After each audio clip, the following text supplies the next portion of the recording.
dead right. We're back here on Jones and Company, and we are speaking with Raynard Rigby, and Godfrey Innes has a question. Mr. Rigby, there is a view that we are facing a generational crisis, right? The Bahamas that my sons see is a different from Bahamas that I see. Yeah, yeah. Right? Yeah. And the question is, I believe that each generation should have its time. Yes. Now, some people may think that I'm being discourteous, but I believe my generation was robbed by the Pinling era. Right? What is your generation going to do not to fall into the trap of my generation? That's a trick question, eh? I think we have to seize the moment. We have to recognize that to run this country and to assume leadership in this country is not going to be handed to us on a platter. That we have to go out there and seize it, and that we can't wait for it to be given to us because it may be too late. And I think it means that we have to take bold steps. We have to be clear as to why we're doing it, and we have to engage, always engaging the people in a discussion about why we believe what we're doing is necessary and why we think it's important at this given time in our history. You think you'd be able to reach the young men and women in this country, Mr. Rigby, who seem to be caught up in some negative influences and some negative cultures? You think you, in the short term, would be able to reverse that? Well, I think you're going to have some success in the short term, but hopefully you have greater success as you get into the medium and long term. But I think what they lack and what they are perhaps searching for is that the reality is, and people don't like to hear this, but where we are today, we really got two countries. We have a country where we know that some of our young people is on the path to being productive citizens.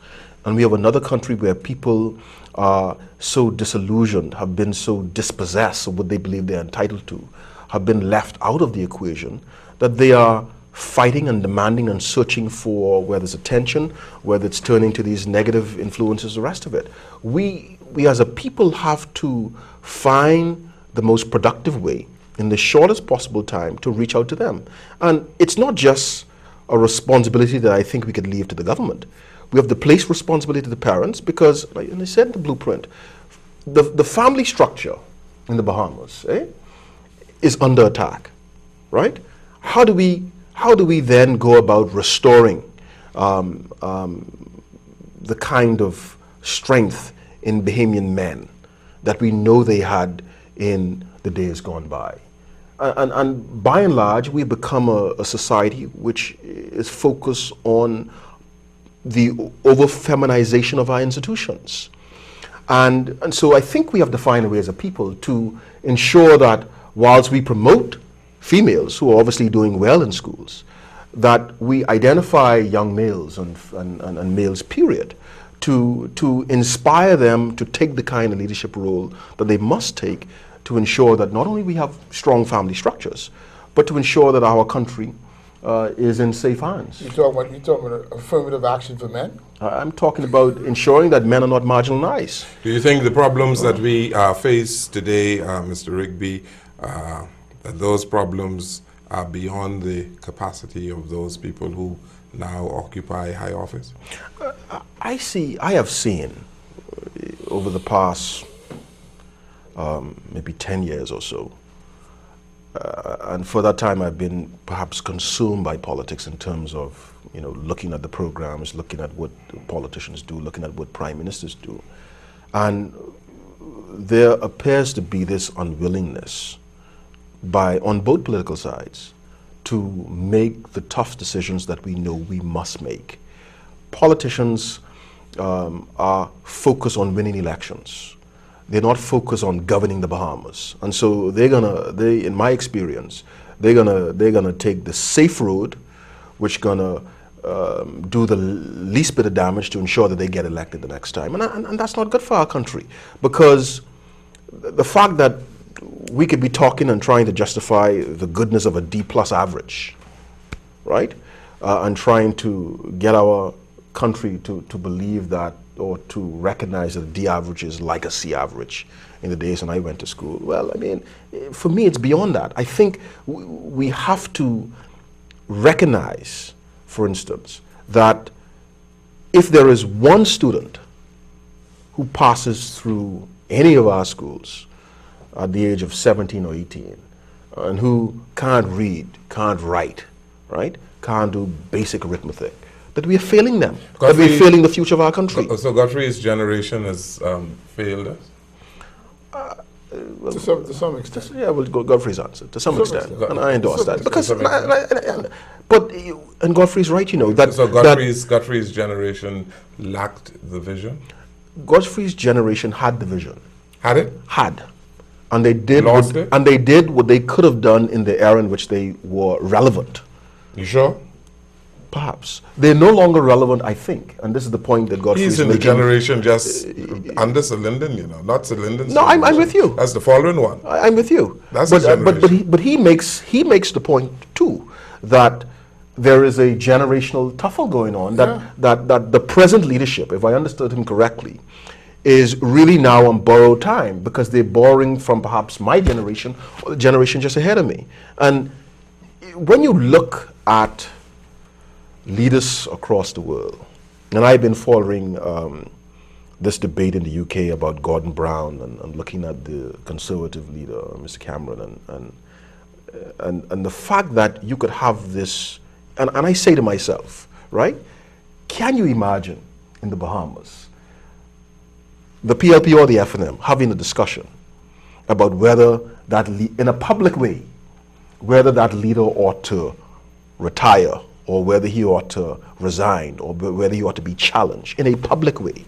It will never happen, because we appear to believe that if we have a view which may be anti the mainstream of the leader or the mainstream of the party, that somehow we are anti-PLP or anti-FNM. Are you disillusioned then with the party that you chaired, the PLP? You mean today? Mm-hmm. I sometimes wonder what we're doing. I sometimes wonder whether we recognize that the 2nd of May passed and we lost, and that we're now in opposition, and that we fully understand that to be in opposition doesn't mean that you blindly oppose, but you rather focus on indicating to the public that as a political organization, you have crafted policies which stand as the alternative to the government. I have not seen that. Do you see any of your blueprint and any of your ideas encapsulated in what this present government is about? No, I haven't. No, I haven't. You see, I think what we do is... So as far as you're concerned, the immediate future is a little bleak. I think the immediate future for our country is bleak unless we get off the road that we're on. That as a people we recognize the enormous potential for us, and collectively we rescue our country from the rot that it is in. And the fear that I have, and I'm passionate about this because I have young children, and I believe that as a Bahamian, it is my responsibility to do my part, however small it is, to ensure that the Bahamas is a better place when they become 18 and 19 and 20 and the rest of it. And so that's why I was driven to do this blueprint and to publish it. And I hope at the end of the day that people really be engaged about the ideas, and we really come up at the end of the day with having a conversation which speaks to the future of our country and what a bright and prosperous future it could be. Thank you so very much, Mr. Rigby, for being here today. Thank you for having me. We appreciate it, and we hope that we can engage you sometime soon in the future. I hope we can engage him when he gets the input from his... From the people across the country, absolutely. Thank you. Thank you, Godfrey Innes. Thank you for watching and listening to the program Jones and Company today. Good evening, everyone.